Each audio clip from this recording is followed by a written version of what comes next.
Oh my gosh, this is going to be such a great conversation. Just the pre-conversation, I was like, we've got to start recording this. This is such gold. So everybody, Curveball audience, please welcome to the show, Jodi Law. She spent her life working with hearts, like literally and metaphorically. As a former cardiac nurse, she spent years helping keeping people's tickers in check.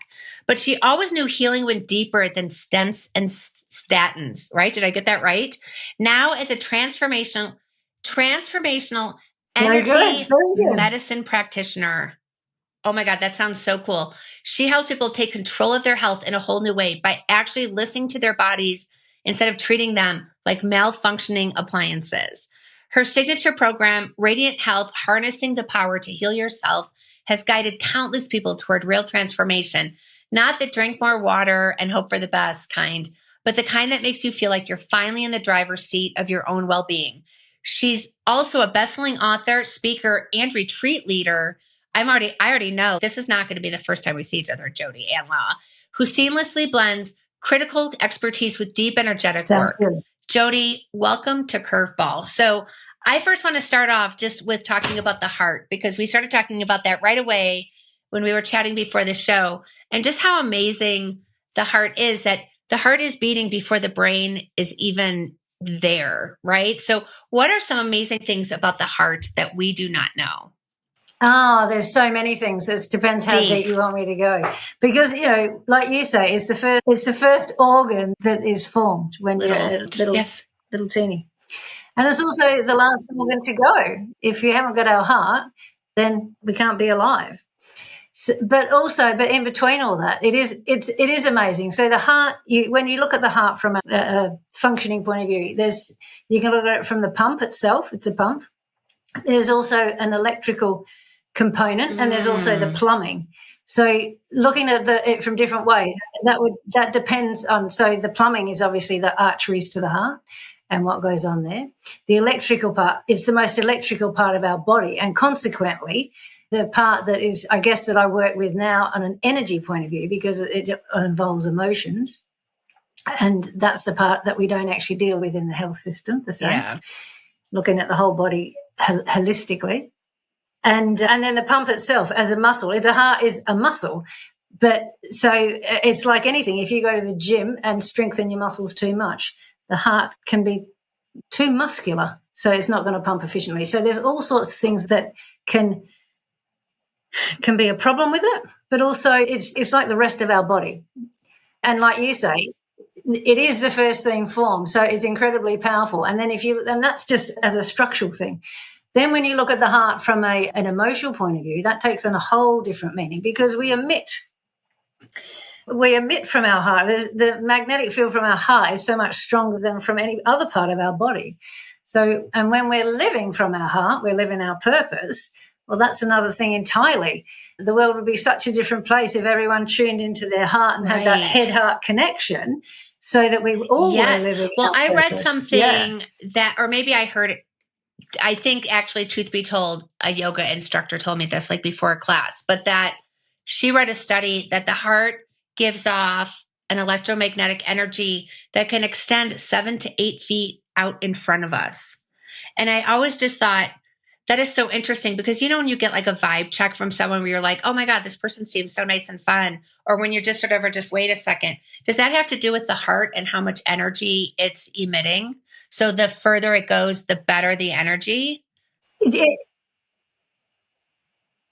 So that's a really good question. So it's not, I guess it's not specific. It is the heart, yes, but it's not just the heart. So our whole bodies, where everything is energy, yeah? So that comes down to the whole energy medicine side of things. So we have 9 energy systems in the body, and the one that extends beyond our body that most people perhaps would have heard of is the aura. And yes, you can extend the aura. You can extend the aura beyond your body. Now, ideally, we want it to be at the end of our fingers. Then we can create our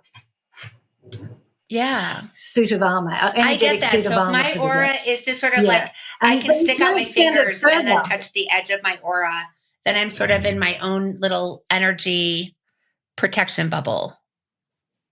Correct. And often, so if you were going and giving a talk or something, you perhaps might add to a room full of people. You can work with your aura, you can extend it beyond your body. So you've got that presence. So when someone walks into the room and everybody turns, their aura is going to be out beyond their body. If someone walks into a room and you don't notice them, their aura will be close to their body. They will be a lot smaller. Isn't that just so interesting that there are these things that happen that are just beyond? It's like instinct. It's like our human design, like the way that we're built. And it's like that natural instinct. I just am blown away by that. So you started off in traditional medicine, right? Cardiac nurse. And then you were like, no, this is not the full picture. So tell me about that moment when because I just can't even imagine, because I'm sure you probably had some people who were just like, oh my gosh, you studied for this your whole life. But you're like, no, wait a second. There's this whole other thing out there. So tell me about that. Yeah. Well, I guess it goes back to, say, 11 years ago, when I was introduced, my life fell apart 11 years ago. And I needed something desperately. And part of the healing has been able to tell the story without having that angst attached. So, it's been an incredible journey. Not sure I would have chosen it, but I clearly didn't know. Oh, yeah, you're just like, this is happening for me. But, yes. Oh, great. Yes. Wonderful. Thank you.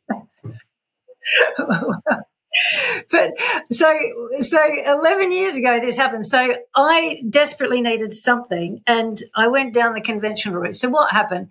I left a relationship that was really unhealthy, and my kids, I'd been in it for 20 years, but I hadn't had children with my husband at the time till 12 years in. So when I left, they were 5 and 7, and I was at a stage where I wasn't in a good place at all. And all I knew is that if I didn't go, and, in the household, I hadn't been part of the family. I was out working 12-hour shifts in intensive care. Body.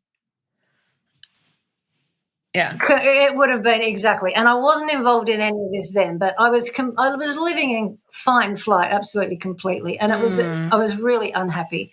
And of course, and so the way the situation was at home, he was like Mr. Mum. So they did a lot together, and I was just like a boarder in the house. So I didn't even have my children on my terms. So it got to a point where a couple of things happened, and I just left. It was just, I just couldn't handle it anymore. So I left, and then I had to obviously deal with the fallout of leaving my children behind. I mean, and no mother does that if they're sound in themselves. I just can't even imagine, because you need to take care of yourself, right? And I hate to use that airplane analogy that everyone uses, but put that thing on yourself before you help your children. But I can also appreciate that there's this huge societal stigma that moms don't leave. So I can appreciate that if you're in this moment that you're like, I'm seriously going to suffocate to death if I do not leave the situation. So I really wanted to say, I can really feel for you in that moment, how tough that would, just how torn. But probably looking back, how do you feel about that decision now? I mean, it was the best thing I ever did. Seriously. I mean, my relationship with my children obviously isn't conventional, because I didn't have them. I wasn't living with them for such a long time. But we have a really good relationship now. Oh, okay, that's nice. 17 and 19. Yeah. And I was always in their life. It was just that not having had any very much input with them, even when I got out, it was like, well, how do I be a mum? What type of relationship have I got with them? So, I would go and they would come over and we would go on picnics and things and fun things. But it was so awkward, and we just didn't have that type of relationship that you would have, that you expect, I guess you expect to have. I totally get that. When you have children. My dad and I had a very complicated relationship, and I just decided, I was like, Dad, I just have to break up with you. I'm so sorry. You are really messing me up. Our relationship is really not healthy. So there were 7 years where I absolutely did not talk to him. And he ended up calling me. It was one of those things I kept on saying, well, gosh, if he would just call and acknowledge, he was sort of tough. And then he did. And then you're just like, oh my gosh. And I remember it took about 4 years before I really felt like I could have just what felt like a normal relationship. So it did not happen right away. And I just felt we were both trying to figure out, like, what does this even look like? Because I stopped talking to him when I was in my early 20s and I was pregnant and a mom. And, I was in my early 30s. Like, it is so interesting. Okay. So you have to get out, something needs to change. You're this cardiac nurse. So then what happens? So I would visit or they would come over to me. So it was like that back in two. And then what happened, I did the conventional thing and I went on antidepressants and saw a psychologist for 12 months. And at the end of 12 months, nothing had changed. I mean, nothing had changed other than the fact I was angrier because nothing had changed. And the whole idea is I'd left and gone through all that pain. And I was in more pain because nothing had changed. All those hours of therapy, you're just like, how am I still like feeling in the same place? So what had happened, I just started yoga. I just started yoga. And the first 2 weeks of yoga, I was in tears at the end of every class. So I didn't know what was going on. Yes. But it felt good. So those are good yoga classes then if you're crying. And that was... What kind of yoga is it that you practice? Is it vinyasa or? Well, now, so I teach. I teach hatha yoga with energy medicine. Then I didn't care what class it was. Yes. I just did whatever. I did everything that was there. And then, so not long after that, I started I needed to find out more about it for me. So I started a yoga teacher training course and mindfulness. And it was fantastic. The woman that ran it by this time I'd moved to the country. So my kids had started to come out every second weekend. So I started to establish a bit of a routine. And the woman that ran the course, she was this beautiful woman, really eccentric, but she'd been doing yoga for 40 years. You have to be like the people who did. Have you ever read Diary of a Yogi about Yogi Nanda? Or Autobiography of a Yogi is what it's called. Oh my gosh. No, I haven't. You're welcome, number one. Like, this is a book that George Harrison, I guess, had at his house, like hundreds of copies. And anytime if you ever went to George Harrison's house, you left with a copy of that book. But it's just about he became a guru and it's just about his story. But he came to he felt this calling in like the late 20s and early 30s to come to America. So here, this little brown man, complete, dressing it in his Indian garb, coming to America in the 20s and 30s. And there's a great documentary on Netflix about him, but like 3,000 people came to see him in Denver. And I'm just like, how progressive is that? So then they created this institute I think it's called the Institute for Realization or something in California. And people would go like in the 20s and 30s. And I'm like, that was so cool. What happened in the 50s then? Exactly. So, exactly. So look, we've gone so backwards, haven't we, with all this stuff?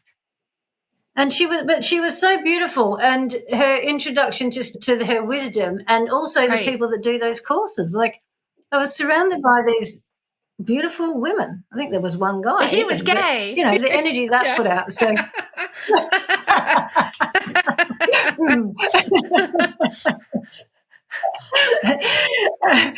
And so that was sort of the turning point for me and then 3 months into that, I was introduced to energy psychology. And that was when you start to understand your emotions and the connection to your body. And that was life-changing because, as a nurse, as so many nurses and so many people that enter the health profession, you're an empath. And what do you do with these emotions? No one tells you what to do with them. So all of a sudden there was permission to actually start feeling them and trying to decipher what it is they're trying to tell you. And it was like, oh my goodness. Right. And emotions are just an energy in themselves. So once you start to look at the world from an energetic point, everything is energy, and look at the things that feel good are high frequency, the things that don't feel so good are not so low frequency, then you can sort of adjust your life accordingly. And you start to see the world in such a different way because it doesn't have the same hold on you. So I totally get that. It's like, I think about energy or static, right? So if you have static and you do this, you're going to create more static. And if this is high energy static, you're going to create more of that and attract. And that's just science. Like energy attracts like energy. And then if you're doing low static, physics. You're going to attract, it's physics. Thank you. Ooh, even more impressive if I say that's just physics, people. But that's going to attract that kind of energy too. So that's why, I think about that. There's a cartoon character called Pigpen, and he just always has a storm cloud over his head or something, and everything bad happens to him. And it's just, of course, because you have a shit attitude, your energy, like it is so interesting. So when you have such an impressive range of healing modalities, like which one surprises you most in its effectiveness, and why is that? I think, to be honest, it's an amalgamation of all of them that I kind of do, because each one has their brilliance. And I think that's the thing. And each brilliance, like no two people benefit from the same modalities. You wouldn't, it's such an individual thing. Like for me, it was definitely, so energy medicine, energy psychology, the Grace method is the one I learned. And it's a beautiful woman in Australia who's my mentor and friend. There's not many people that have learnt the Grace method, but she's going to start teaching it again next year. And that to me was a massive key. And the other one was Eden energy medicine. And Donna Eden is an American woman who sees energy. So she actually healed her. So when she had MS growing up, multiple sclerosis growing up. And at the age of 29, she had a heart attack and was told to put all her affairs in order. And she had 2 young children at the time. And so she could see energy. So she decided to heal herself. So she just used her hands and worked out how to heal herself. Within 2 years, she had no multiple sclerosis symptoms. And then she started working on other people. And then her energy is amazing. She's beautiful, just so authentic and so happy and so lovely. And she created this program for people that can't see energy to learn how to do it, and also to teach other people how to do it. So that was sort of her life's work, is what she's done. And that, the combination, now all the other modalities that I've done are fantastic as well, and I've taken bits of all of them to create what I do now. But those two, I guess, are the most significant, because the energy psychology is we tap into the subconscious, what's going on, because all our habits come from our subconscious mind. So if we want to change our habits, that's where we need to tap into. Let's move that energy, change the belief. Once you've changed the belief, then you need to rewire those neural pathways. And the energy medicine exercises help rewire those neural pathways. Is the way I sort of I worked with a trauma coach a couple of years ago, and we did tapping, and it was really super interesting because, I grew up in a sort of complicated family. Both my parents have died. And so it's not like I can have my day in court with them, but I did get my day in court with them in a little way. And I realize now that just how your nervous system is just off to the races before, so far ahead by the time you actually catch up with it. And one of the things I do is I am such a crier. And there were times where I could get so hurt where I can cry for days and days. Like I'll be like, sometimes when that happens, my husband's, what's happening? And I'm like, I do not know, but it's obviously something like very tender. Right. And so I realize like that is that trigger, and it's such like innocent and pure emotion, because it's literally like a 6-year-old version of me feeling that way. And I know, and then the tapping, I just remember like feeling, I don't know, we went through a really like the worst memories we could think of, like for each of my mom and my dad. And it's so interesting because I could go into those stories and I could get emotional. I could start to cry. I could have the peaks and the valleys. I could have people on the edge of their seat. And now it just has absolutely no impact. Like I get, and even if I want to think about it and get back into this, it's gone. It's like complete. Like the emotion has been complete. It might have taken 55 years to get there, but I know what it feels like to have that complete emotion too, because if you want to get back to that feeling, you can't, and I remember my trauma coach saying, that's because you just developed a new neural pathway. And I'm just like, what? Are you kidding me? And then the thing is, that's just your new way of travel. Like you don't go back to that old way. So why? Exactly. How does that? Exactly. It's just amazing. So first and foremost, tears are just another form of energy, and so it's a release. And what can happen is when you do energy work, you get the tears and the emotions that might come several days after, because it's like you're stirring the pot. We've got them moving, because the whole idea with energy medicine is to get the energy moving. And how do we do that? We can do that through emotions. You can do it through movement. You can do it through tapping. Tapping's brilliant. So you were talking neuro-linguistic programming. So you're working on the meridian system while you're saying what it is that's disturbing you, what you're feeling. So again, another form, and some of that I do along with the energy medicine. So you're doing the movement as well. And so what it is exactly that. So you're moving the energy and increasing the frequency, because we hold emotions in our body at cellular level. So we need to move that out of the cell, basically. Right. So if we can get that energy moving, energy can't go anywhere. We can't get rid of it, but we can transform it from that low frequency. That's very cool. If you think of some of the emotions, right? Yeah. And you think of some of the emotions that don't feel crash hot. Now, the obvious ones are things like shame and guilt. If you sit there and feel them in your body. Right now, like I just can feel shame, like where it sits. And you know where it sits? Heavy here, like right here. Yes. Exactly. My posture changed. And for everyone, it won't be in the same place. Just a little bit, minute, but I could feel it. Exactly. It's exactly that. And then if you think of something that makes you feel really happy, and just feel that. Like you can see the difference as a parent when someone says like, "Oh my gosh, my heart is so full. I think it's gonna burst."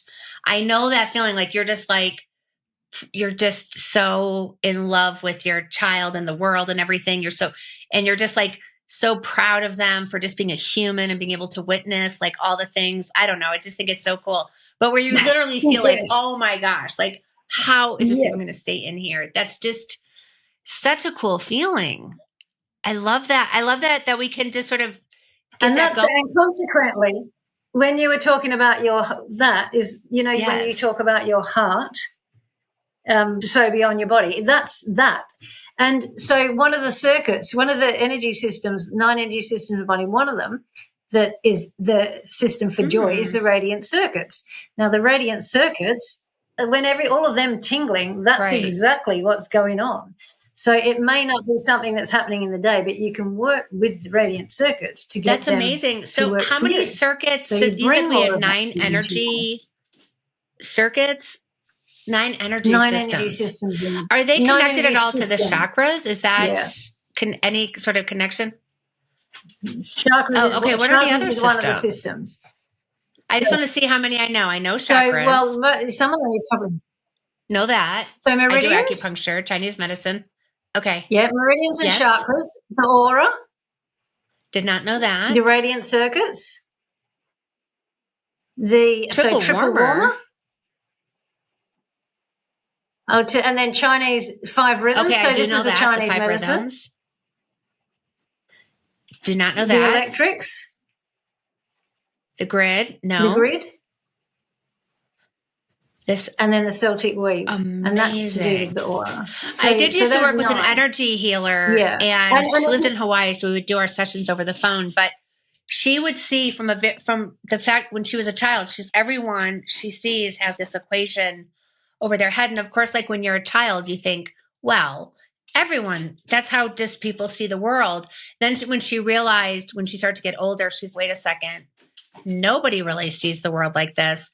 And so then when she was learning how to drive, it was very difficult because she's like, what is going on? Because I see like these formulas. So when she was a freshman, and she sort of thought she was going crazy.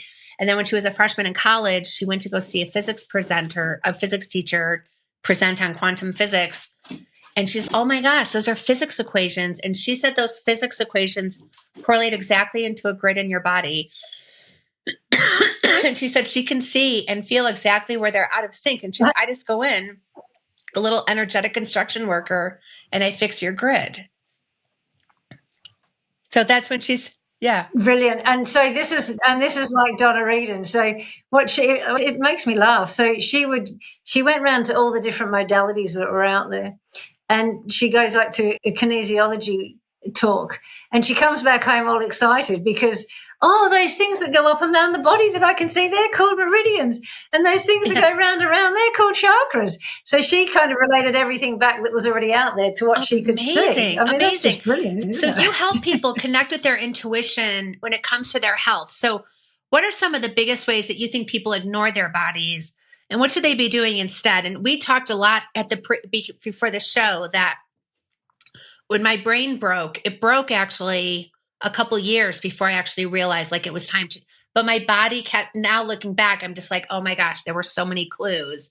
So now I know to really pay attention to my body. Yes. And so what are some of the biggest ways that people ignore their bodies, and what should they be doing instead? Right. Well, the thing is, it's any symptom that you have health-wise is a clue, because that is your body out of alignment or whatever it is. Because for me as well, so my last 12 months in the health system, I was in a cardiac case. So what happened? So it was faulty rhythm. So if you've got a faulty rhythm, an electrical rhythm, you actually go in and ablate. You can go in and ablate. So the heart actually, a normal rhythm from the heart, the signal for the normal rhythm comes from a point in the heart, and it's called the sinoatrial node. And that's where we want it to come from all the time. When you have a faulty rhythm, the signal doesn't come from the area that the sinoatrial node that it's supposed to. So what they do is they actually cauterize that bit, ablate it. They cauterize where the signal's coming from. We were in a case like that, and my heart is starting to beat in my throat. And it's like, and I'm starting to faint in the case. We wear lead aprons in there because it's all done under X-ray. And so I'm sort of falling down the wall. And anyway, it turns out I have 3 weeks off work and I get all the cardiac tests done and everything. And it's stress, surprise. So I go back to work. I was running the lab, and I don't want that position anymore. You've got me part-time. And then I had to go through that whole process of paperwork-wise to do that. And the day that they wanted me to go back, and I kept saying, no, for my health, it's too important. They wanted me to go back full-time. The day at 2:15 in the afternoon, I slipped in the lab and fractured my kneecap. Hello? Seriously? So funny. I have also broken my knee, not once, but twice. I knew we had something in common. That is, I was like, oh my gosh, I know immediately while loan sharks break your knees, because it's immediately debilitating and it definitely sends a message. So did you have to have surgery, or you did? You just had to wear your metal, no, fortunately, keep your legs straight. I actually went down in a lunge position. So all the weight went through my kneecap. So it wasn't out of alignment. So it broke neatly right across. And of course, fortunately, it happened in a hospital, didn't it? So I got all the X-rays and everything, and the surgeon had a look at it, and I didn't need any surgery. I got the physio brace on and everything. And funnily enough, I was doing some energy medicine study at the time, and I had an exam at 7:00 that afternoon, and all I had in my head at 2:15 was, I just have to get home for 7:00. Isn't that? Well, I remember I broke my knee. So the first day I broke my knee, you have all that, you're just like, wow, I feel fine. And then on Sunday, no, you're hurting. I have my 1,000 doctor's appointments the following week. And so I had to do this client presentation the following Wednesday, and I knew I wasn't going to be able to do it. But I was sitting there crying. Oh my gosh, I thought, this is so crazy. But I literally thought the first thing they would think is that I'm lying for some reason. Or they would say, oh, you didn't break your face. Why can't you present if it's just your knee? And so I just thought it was so interesting. I had all these things. Me taking care of myself, me slowing down, I didn't even make the list. And I remember just thinking, wow, why do I feel this way? Why do I feel in health situations sometimes? And I did feel this way when I had my ruptured aneurysm, because I work with all these crazy entrepreneurs, and they're like, oh my God, what are you going to do before your brain surgery? And I'm like, nothing. I'm going to heal my brain. Like, how about that? But people, like, there is sort of the societal narrative to be heroic in some way. And so when I finally was like, I don't need to be anybody's hero. No, I'm going to do what I need to do. And this is, I mean, it's so, you're 100% right. We're so bad in the Western world at self-care because everything that, I mean, obviously you have a car accident. Right. An accident, it isn't a warning. There's no warning. But most conditions are chronic, and we've had them for a long time before our body actually screams at us and we're not listening.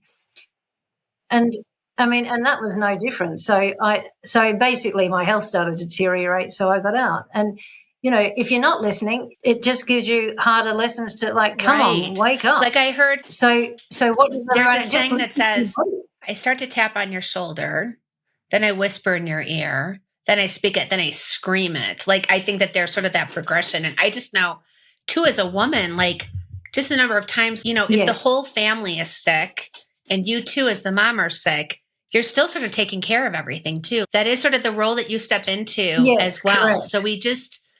So if someone was going to be thinking about, how do I get conscious? How do I connect this? What's one small step they can do, like right now when they're listening, to really help them start to make that mind and body? I don't want to say mind, body, heart, body connection. Yeah, it's actually mind, body, soul connection. It is all of that, because it's your intuition effectively. So if you can close your eyes and try and breathe through your heart.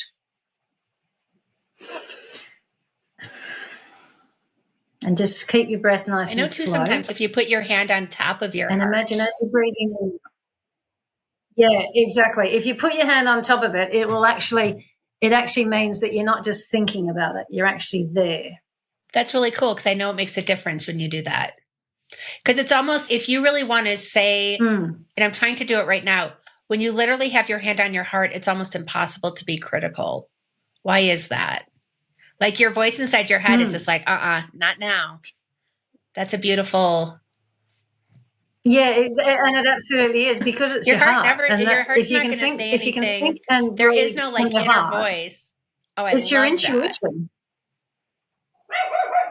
Yeah. Oh my God. And it's that connection between your head and your heart that can guide you through life.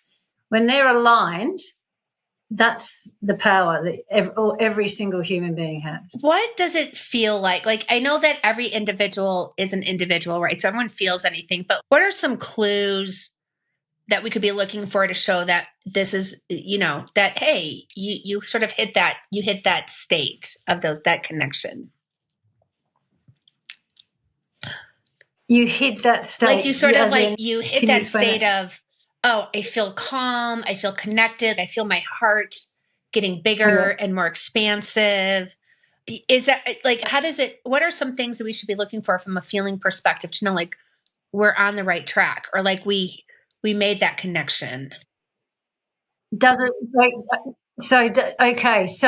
yeah. Do you feel calm? Do you feel at peace? Is your mind quiet? Do you feel content? It's those sort of feelings, as opposed to, you know, when your mind's whirring, or you're feeling a bit anxious or angry or frustrated. It's just breathe. And the breath, honestly, is just gold. If you can just I will tell you that breathing and really focusing on breathing through my heart, because I think breath is amazing. So I know you can do 3 deep breaths, and there's, again, beyond thought, beyond intent, it's physiological. We're built to heal. Correct. And I can tell you right now, just doing that, breathing through my heart, what a different kind of calming sensation that was. So I'm going to do that all the time now when I take a deep, like when I'm just settling into my meditation, just really starting and ending with that. And, you know, so within the energy medicine world, like stress, you know, the world, we run on stress 24/7 in the Western world. It's just what we do, isn't it? And our bodies aren't designed to run like that. So we have all these hormones running through our body.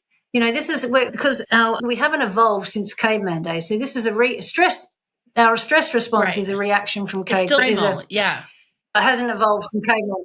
It's still exactly, yes. As I get my words stumbling. And so you either ran from the tiger or you got eaten. But either way, it was short-lived. And so then their bodies went back into rest and digest so that they could, their normal bodily functions, they could get on and reproduce, and their immune systems were functioning, their gut was healthy.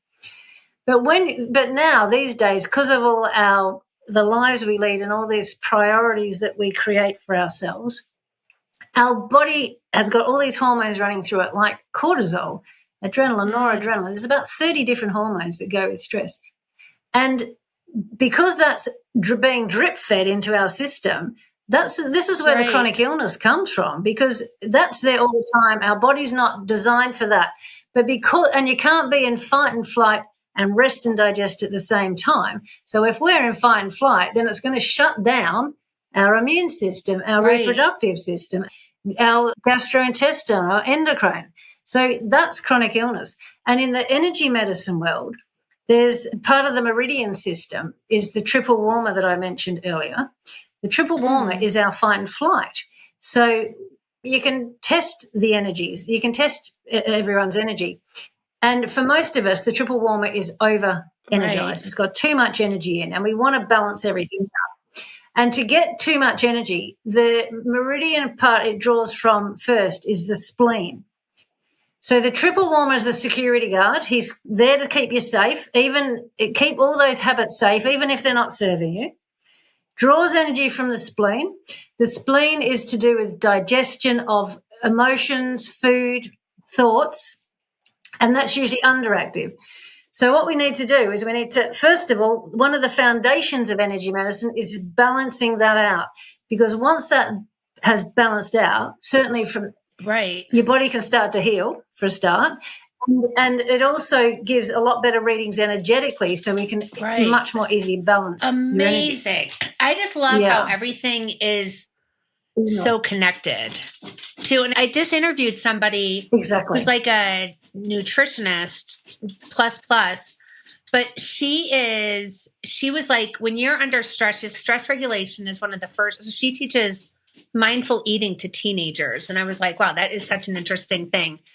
And so she's like, your first thing is emotional deregulation, emotional regulation. She calls it emotional intelligence, emotional regulation.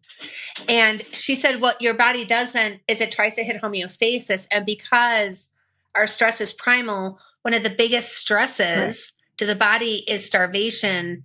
So food becomes something to help you reach homeostasis. So like when people stress eat, I was just like, what? Because I never really thought about, I guess I was thinking about stress. Obviously, I know that there's physical, but I was thinking it way more as an emotion as opposed to a physical response, which I thought was very interesting. And then why people gain belly fat and stuff like that is like literally because we think we're stressed. Our bodies are like, our primal bodies are like, we're going to starve. Let's pack on some weight. Let's eat some food. Let's do this. And I'm like, that's mind blowing. I had no idea. I was just like, what? That is amazing. It absolutely is. It's responsible for so and much just how all of that just imbalance develops inside a woman's body in 9 months, and then you're shot out all of a sudden expecting to breathe air, and then all those organs are functioning, doing their own little thing. And then I think about if I was to dissect my dog, we would all have the same organs. Like, what? That is... The body is amazing and the capacity to heal. So, Jodi, if people are like, I want to learn all about this energetic medicine, how can they get in touch with you? And how can they work with you if people want to work with you? Yeah, absolutely. So my website is www.Jodi Anne Law. Yes. My name's in the bottom corner there. So Jodi with an I, Anne with an E. Okay. .com. So, and on there, on my homepage, like you can book a free 30-minute consultation. So just, whatever questions you've got related to energy medicine, tell me about your health journey. I've also actually got some free things on there to What's do your with favorite heart free health. thing? What's your favorite, what's your best recommendation? If someone goes to your website, what is the first thing that they should download from you? Okay, get the heart health questionnaire, because that'll tell you where you're at and how it's related to stress, actually, stress and heart health. Yeah. Do that one. And then you've got a positive affirmation one you can download as well and listen to them. Oh my so gosh, that'll raise your frequency that. Frequency, energy, the heart. This has been heart opening and also mind blowing at the same time. And I love my little simple tactic. At any time I have this, it's free, it's in my toolkit. No one even has to know what I'm doing when I'm doing it too. Regulating myself and connecting with my heart energy. Yeah. And that's the beauty of it. So many of the tips are really simple, and like people just don't know that connection, but some of them they just do automatically. So once they're pointed out, it's a no-brainer. I just think it's like all the things that have been so helpful for me, and at the end of the day, they just require just a little bit of tending to. Meditations. I'm a huge fan of napping. Like, I'm a big napper, and I just had my human design, and my whole body, my whole human design is I'm a projector, which is built for napping. I'm like, I used to think, oh, Heather, does Marie Forleo, do you know who that, does Marie Forleo take naps during the day? I'm like, I'm positive she doesn't. But now I know she's probably, And this is the whole thing, Heather. You 100%. It is finding out the things that work for you and having a routine and putting them into your lifestyle. And it's breathing, having the time and the space to be you, not feeling as though, there's judgment and there's expectation. They're outside and things. Yoga, I will say. That's not important. You're important. I practice hot yoga. So I remember, and I just remember having this one teacher, his name was James, and I thought, I've learned how to breathe because of James. And I'm always surprised at how much we hold our breaths. If you're ever listening to somebody else work, like my husband will be working, I'm like, breathe. You're just holding your breath the whole time. I'm sure I do the same thing. It is so helpful to just be in that space, be in a moving meditation. And really, I just think that's such a beautiful thing. So I'm so glad that you found yoga. And you literally are one of the most, you are just absolutely so radiant. You have this like cute color in your cheeks. And I'm just so glad, like, I'm so sorry that you had these crazy curveballs, but at the same time, I'm so grateful that it brought you to this work that then you can share with other people and help so many other people. That's the benefit of the curveball. Like, bad things happen. It completely is. And, to me, like now, it's I know I'm meant to be doing this. I absolutely know 100% I'm put on this earth to do this, so I'll just do it. And if I've got any questions, I just ask. Can you help me out? It is interesting when you ask the question, you will get the answer. Maybe not right away, but I know what that feeling, I know when the answer's out there. Like, I sort of view it like throwing out a fishing line. And I'm like, I don't know when that nibble's going to happen, but when it does come, it's okay. Heard, chef. Yes. It's exactly that. It's just be open to put it out there and be patient and trust. It'll come when it's meant to come. And the right people will come into your path to help you and all that. And the more you get into that way of thinking, it does. From my experience, it does. And it's not to say I don't get impatient and all those things that are totally human, but just a lot less so. And oh my God, I'm so not angry anymore. I used to be such a fighter. I grew up in sort of a fighting family. And so if people wanted to fight, I'd be like, okay, sure. And my tolerance for conflict is so extreme that I could really wound with my words and not even think. I would sort of sit back and sometimes admire my work. And now I'm just like, and sometimes like I'll have a thought, like sometimes a really mean thought. And I'm just like, Heather Campbell, you are a witchy witch. Like, how are you even thinking that right now? And then it's like, there was a time like I would have thought that and also said it too, which is so amazing. Because sometimes I'm like, I'll sometimes just text my daughter. I'm like, oh my God, I just had the meanest thought. You are evil. Yes. But how good is that though? Because of the awareness. I mean, awareness is like 50% of solving a problem is the awareness, isn't it? Because otherwise you don't know what to change. Oh my if you don't even know you're Jodi Anne Law at jodiannelaw.com. I am literally sending just a massive virtual energetic hug all the way across the pond, halfway across the United States to get to Manchester, England right now. I just want to thank you so much for the gift of your time. And just the gift of your beautiful knowledge. I just am so happy that I know you now. Yeah, absolutely. It's been an absolute pleasure.